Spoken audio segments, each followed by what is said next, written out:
अस्सलाम वालेकुम स्टूडेंट्स। आज हम लोग चैप्टर नंबर 4 स्टार्ट करेंगे, mathematical method by SM. Yusuf.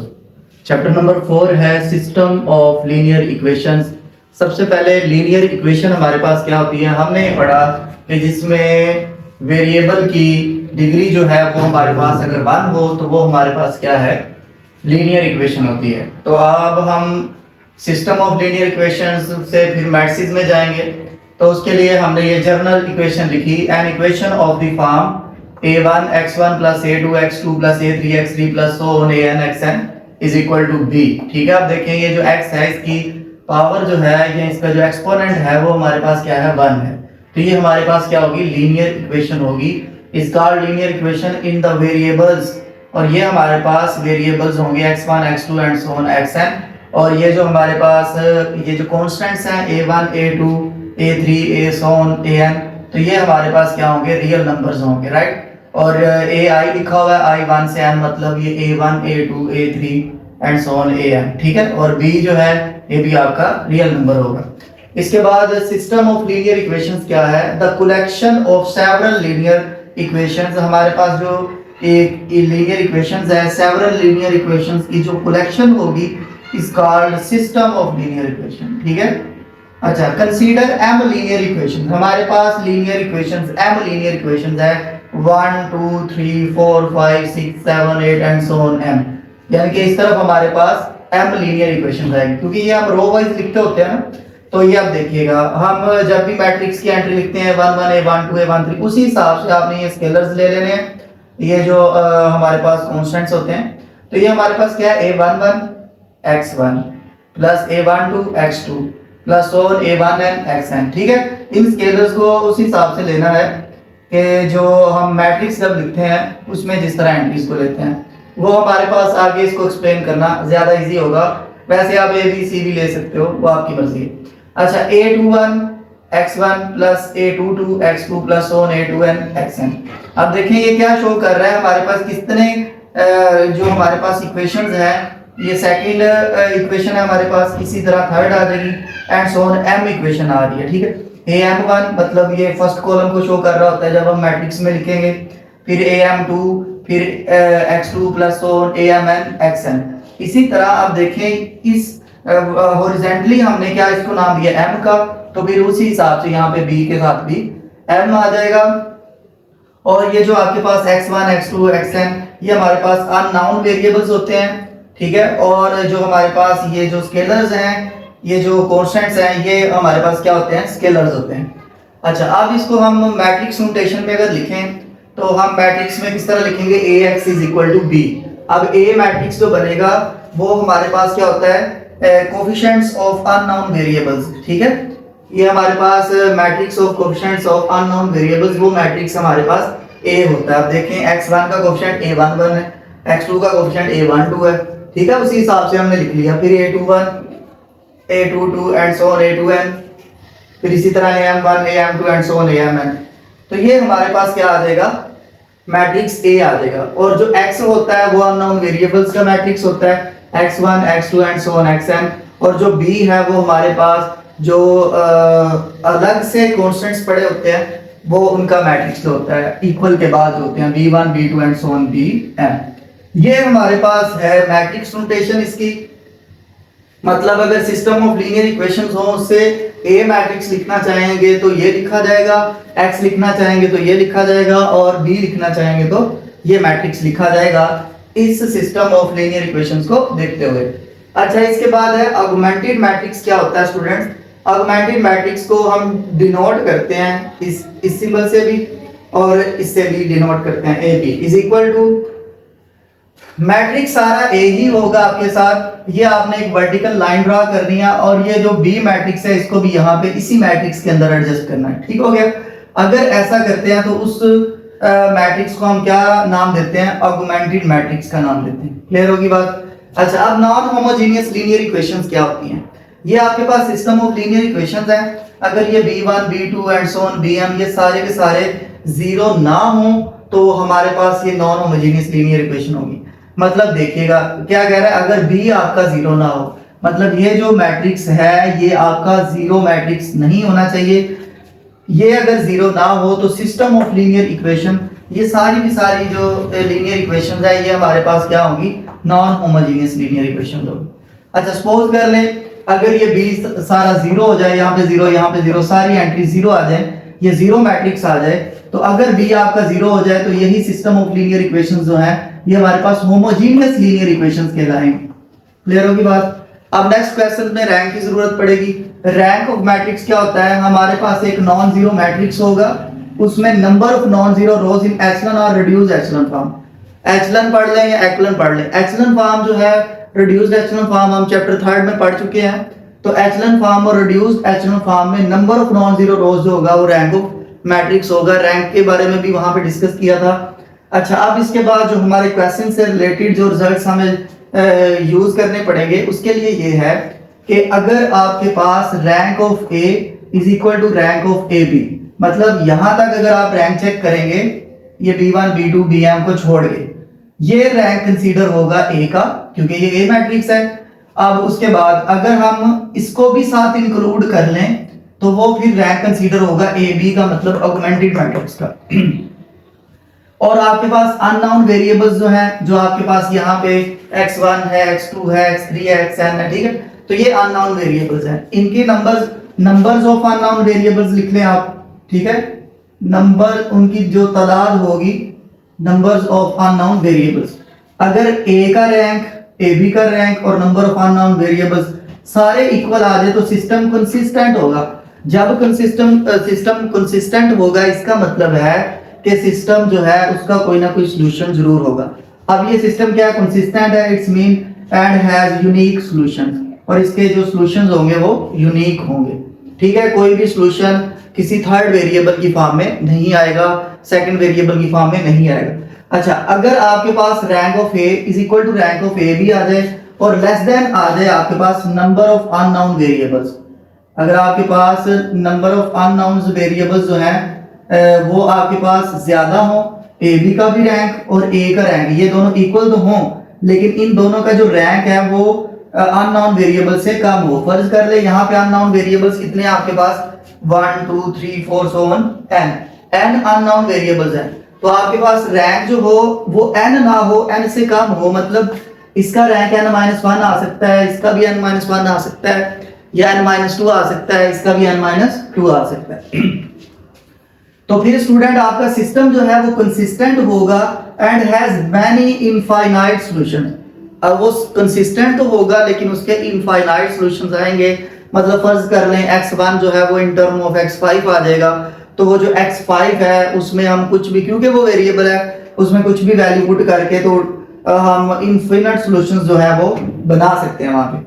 अब थर्ड कंडीशन है कि अगर रैंक ऑफ ए बी के इक्वल ना आए तो सिस्टम जो है वो इनकंसिस्टेंट हो जाएगा। इनकंसिस्टेंट का मतलब है कि सिस्टम के पास कोई भी सॉल्यूशन नहीं होगा। ठीक है, then system has no solution.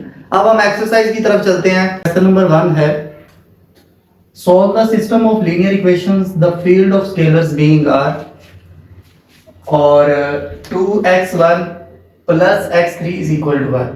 अब यहाँ पे x2 नहीं है तो आप यहाँ पे 0.x2 लिख सकते हैं। फिर 2x1 plus 4x2 minus x3 is equal to -2, x1 minus 8x2 minus 3x3 is equal to 2। अब इसका हमने सबसे पहले ऑगमेंटेड मैट्रिक्स लिखना है।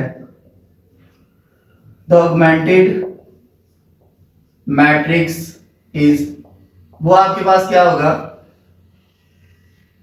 ए बी इज इक्वल टू 2 0 1 और फिर ये 1 आ जाए। ये जो हमारे पास अननोन वेरिएबल्स हैं इनके कोएफिशिएंट्स आ जाए 2 4 -1 1 -8 -3, यहाँ पे -2 और 2 आ जाए। अच्छा आप देखिए स्टूडेंट्स, हम लोग इसको रो ऑपरेशन से इसकी एचलन या रिड्यूस्ड एचलन फॉर्म बनाएंगे। चले हम लोग रिड्यूस्ड एचलन फॉर्म बना देते हैं। उसके लिए क्या होता है कि सबसे पहले यहाँ पे जो लीडिंग एंट्री होगी वो हमारे पास 1 होनी चाहिए। ठीक है, तो उसको 1 बनाने के लिए हम R3 और R1 को इंटरचेंज करेंगे। तो क्या लिखेंगे, बाय R13। तो जब यहाँ पे R13 करेंगे तो हमारे पास क्या आ जाएगा, R1 की जगह पे R3 आ जाएगी और R3 की जगह पे R1 आ जाएगी। 1 -8 -3 और 2, और R3 की जगह पे 2 0 1 और 1। बाकी स्टूडेंट्स हमारे पास R2 जो है वो सेम रहेगा। अच्छा, अब इसके बाद हमारा क्या काम है, हम लोगों ने क्या करना है कि यहाँ पे इस 1 के नीचे 0 बनाएंगे। ठीक है, कॉलम वाइज आपने लीडिंग एंट्री के नीचे और ऊपर 0 बना लेने होते हैं। अब यहाँ पे लीडिंग एंट्री 1 है, तो क्योंकि वो फर्स्ट रो में ही है तो इसके नीचे 0 बनेंगे, राइट। अच्छा, अब देखिए यहाँ पे 0 बनाने के लिए आपने ऑपरेशन कौन सा यूज करना है, वो आपके पास है स्टूडेंट्स। जो ऑपरेशन है आपके पास यहाँ पे, वो देखिए हमने रिसेंटली 1 कहाँ पे बनाया है, R1 में। तो R1 को यूज करते हुए R2 में और R3 में हम चेंज करेंगे। अब देखें ये हमारे पास R2 R3 R2 minus R1 minus R1। अब देखिए स्टूडेंट, यहाँ पे आपके पास क्या है, 2 है, तो यहाँ पे -2 R1 कर देना। R1 ही क्यों किया, क्योंकि अभी रिसेंटली हमने R1 में 1 बनाया है, तो इस वजह से यहाँ पे R1 को लेंगे। आप चेंज इसमें कर रहे हैं उसको पहले लिखेंगे। R3 माइनस यहाँ पे क्या है, 2 है, तो यहाँ पे -2 R1 आ गया। अगर यहाँ पे -2 होता स्टूडेंट तो हमने +2 कर लेना था। ठीक है, अब ये ऑपरेशन यूज करने हैं और हमने R2 और R3 में चेंज करना है। R1 में कोई चेंज नहीं होगा, R1 ऐसे ही लिखी जाएगी, 1 -8 -3 और ये आपके पास क्या आ गया, 2R। अच्छा, अब ये ऑपरेशंस को देखें और इसको अप्लाई करते हैं। हमारे पास ये क्या है, R2 - 2R1। अच्छा जी, R2 है 2 4 -1 और -2, ये -2 आ गया। अब देखिए स्टूडेंट, ये जो हमने लिखा है ना, ये 2 4 -1 और -2, ये R2 है, 2 4 -1 और -2, फिर ये -2 ऐसे ही आ गया। अब यहाँ पे हम R1 की वैल्यूज को लिख देंगे। R1 की वैल्यू क्या है, 1 -8 -3 और 2, 1 -8 -3 और 2 आ जाएगा। ठीक है, 2 -2 0 और 4 + 16 और -1 + 6 -2 -4, ये आपके पास क्या आ जाएगा, 20, ये आपके पास 5, ये -6 और ये 0। R2 में अब आपके पास क्या आ जाएगा, 0 25 और -6, 0 25 और -6। अब सेकंड ऑपरेशन क्या है, R3 - 2R1। अब देखिए स्टूडेंट, सेकंड ऑपरेशन के लिए R3 की जो वैल्यूज है वो 2 0 1 1 है, -2, और R1 क्या है आपके पास, 1 -8 -3 और 2, 2 -2 0, ये 8 2 16 आ जाएगा। ठीक है, 0 + 16 और ये 1 + 6 1 -4, तो देखा जाए ये 16 है, ये 7 है, ये -3 है, 0 16, ये R3 आ गया, 0 16 7 और -3, 0 16 7 और -3। अब इसके बाद स्टूडेंट्स हम लोगों ने पता क्या करना है, हमने सेकंड रो में लीडिंग एंट्री आपकी ये बनेगी। ठीक है, ओके, क्योंकि नॉन जीरो, जो फर्स्ट नॉन जीरो एंट्री होती है ना, वो लीडिंग एंट्री होती है। अब सेकंड रो में लीडिंग एंट्री आपके पास ये होगी। अब इसको आपने 1 बना लेना है। ठीक है, इसको 1 बनाने के लिए हमें R2 को 1/20 से मल्टीप्लाई करवाना पड़ेगा। और ये कह लें कि R2 को 20 पे डिवाइड करवाना पड़ेगा, एक ही बात है। अब देखिए R2 रो ऑपरेशन हम यूज कर रहे हैं, तो यहां पे आ जाएगा आपके पास बाय R2 1/20 या 1/20 R2 कर रहे हैं। ठीक है, जब इसको 1/20 से मल्टीप्लाई करेंगे तो 1 आ जाएगा, 0 1, इसको करेंगे तो 5 4 20, 1/4, इसको करेंगे तो क्या आ जाएगा स्टूडेंट्स, 2 3 6 और 2 10 20। ले ये आपके पास आ गया। बाकी 1 -8 -3 और 2 ये वैसे ही है, और 0 16 7 और -3 ये स्टूडेंट्स वैसे ही आपके पास आ जाएंगे। क्लियर होगी बात यहाँ तक? अच्छा, अब देखिए हमने लीडिंग एंट्री अब आपके पास ये बन गई। अब इसके कॉलम वाइज 0 बनाने हैं। अब यहाँ पे 0 बनेगा और ऊपर 0 बनेगा। ठीक है, तो ये कैसे 0 बनेगा वो देखते हैं। रो ऑपरेशन यूज कर रहे हैं। अब रिसेंटली 1 कहां पे बनाया हम लोगों ने? R2 में। ठीक है, तो R2 वैसे ही लिखा जाएगा, इसमें कोई चेंज नहीं है। 0 1 1/4 -3/10। अब देखिए स्टूडेंट, चेंज होएगा R1 में क्योंकि 0 बनाना है और R3 में 0 बनाना है। R1 और R3 में चेंज होगा। किसको लेते हुए? R2 को लेते हुए। चले अब देखिए जी, अब यहाँ पे -8 है तो यहाँ पे +8 है, यहाँ पे +16 है तो -16 है। अब स्टूडेंट ये ऑपरेशन हम लोग यूज करेंगे। इन ऑपरेशंस के लिए देखें, यहाँ पे लिख लेते हैं R1 + 8 R2, R1 + 8 R2। R1 हमारे पास है अब यहाँ पे 1 -8 -3 और 2, 1 -8 -3 और 2 +8 वैसे ही आ जाएगा। और R2 हमारे पास है 0 1 1/4 -3/10, 0 1 1/4 -3/10। अब देखिए स्टूडेंट, ये 1 आ जाएगा क्योंकि वो 0 है। -8 + 8 0 आ जाएगा। 4 2 8 -3 + 2 -1 आ जाएगा। और यहाँ पे देखें जी, 2 4 8 और 2 5 10, तो ये आपके पास क्या आ गया? 4 3 12, 2 -12/5, तो ये आपके पास आ जाएगा 10 -12/5, तो ये -2/5 आ जाएगा, -2/5। तो अब 1 0 -1 और -2/5, 1 0 -1 -2/5 आ गया। अच्छा, अब देखिए इसके बाद स्टूडेंट्स हमारे पास नेक्स्ट जो ऑपरेशन है R3 -16 R2 है। ठीक है, इसके लिए चले यहां पे लिख लेते हैं R3 -16 R2। R3 आपके पास क्या है? 0 16 7 और -3, 0 16 7 और -3, और -16 स्टूडेंट्स वैसे ही आ जाएगा। और R2 आपके पास क्या है? वो है जी 0 1 1/4 -3/10। ठीक है, 0 1 1/4 -3/10, ये 0 आ जाएगा, ये भी 0 आ जाएगा। 4 4 16, 7 - 4 क्या आ गया? 3 आ गया। अच्छा, अब इसको देखिए, 2 8 16, 2 5 10, 8 3 24, -3 + 24, इसके बाद यहाँ पे लिख रहा हूँ। ठीक है, +24/5, -15 + 24/5। इनको अब सोल्व करें तो स्टूडेंट हमारे पास बनता है 9/5, तो ये आपके पास क्या आ जाएगा? 9/5 आ जाएगा। ठीक है, इसको सोल्व करेंगे तो 9/5, 0 0 3 और 9/5, 0 0 3 और 9/5। अब देखिए स्टूडेंट, हमने यहाँ पे 1 बना लिया। अब उसके बाद इसके ऊपर नीचे 0 बना लिए। ये 1 बनाया, इसके नीचे 0 बना लिए। फिर नेक्स्ट रो में यहाँ पे 1 बनाएंगे, वो डायगोनली 1 बनाएंगे, राइट?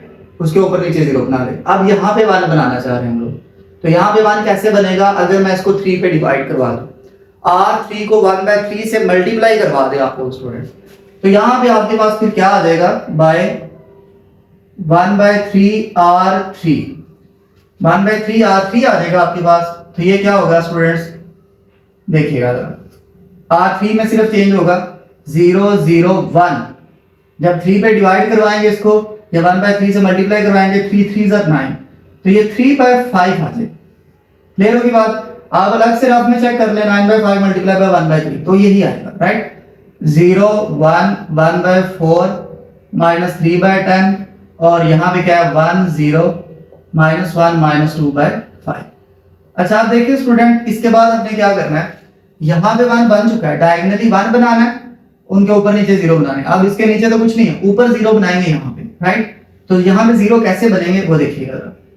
दो ऑपरेशन यूज कर रहे हैं हम लोग।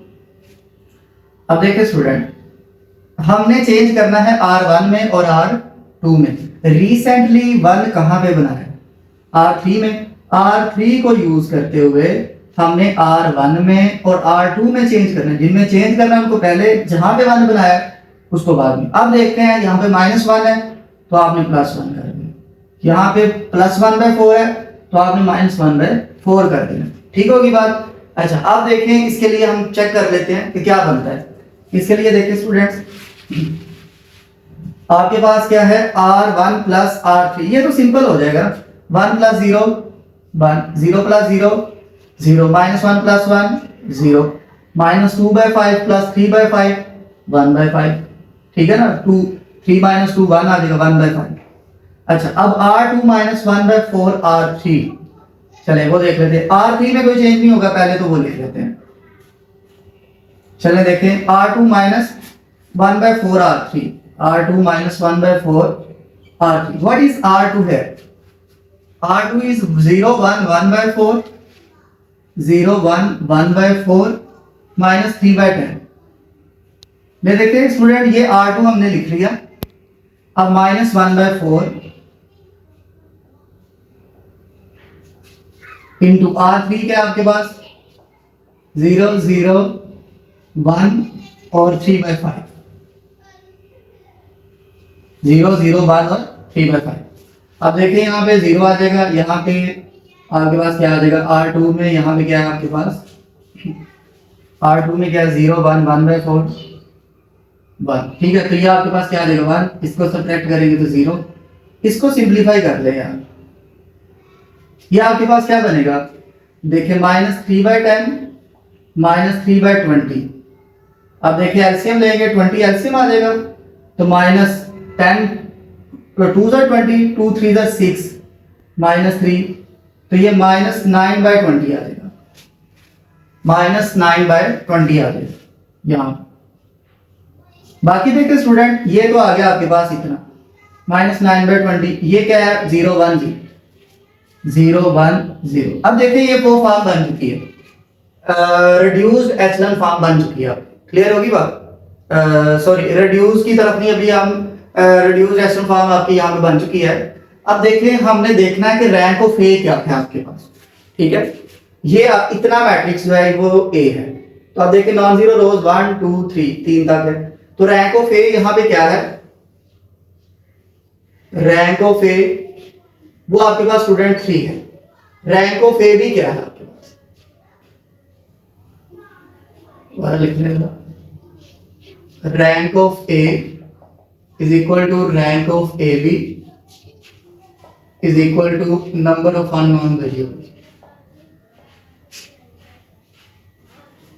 अननोन्स। ठीक है, अब देखिए एनोडार्टिक नंबर, रैंक ऑफ ए क्या है स्टूडेंट्स, वो 3 है। रैंक ऑफ ए भी क्या है, वो भी 3 है। ठीक है, क्योंकि ये लाइन को भी ये वाली ये जो कॉलम है इसको भी साथ इंक्लूड करना। और नंबर ऑफ वेरिएबल्स कितने हैं, x1 x2 और x3 3 है, तो वो भी 3 है। अगर रैंक ऑफ ए बी और नंबर ऑफ वेरिएबल ये सब इक्वल आ जाए तो हम क्या कहते हैं कि सिस्टम जो है, द सिस्टम हैज